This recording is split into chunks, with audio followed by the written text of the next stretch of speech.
Selamünaleyküm hürmetli yurttaşlar. Şu boğaz mallarımız satıldı. Adres Ürgenç'te.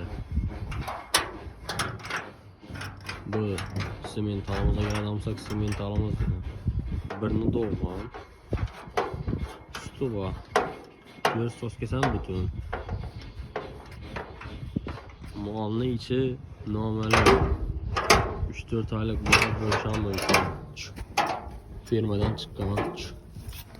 Ne yerler azandı sağaldı bu yine. 3,5 metre süt verdi. Hazır malımız tamamen ekibekte duruşuna 7-8 litre süt ver tuttu. Eğer mazalı yem versen ondan ziyad verdi. Yuvaş. Bu şivete simental hibrid. 2 dişini yakında çıkardı. Mallarımız yaş. Gelecek bu. Sos gelir. 7 aydan öteceğim boğaz birinci balasına.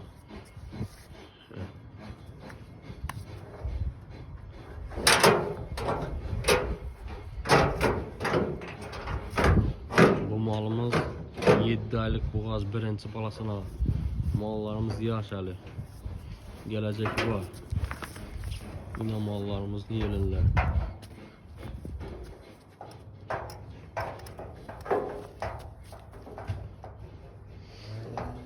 Hürmetli yurttaşlar, kanalımız rivajlanishi uchun podpisiya va abuna bo'lib qo'yasizlar.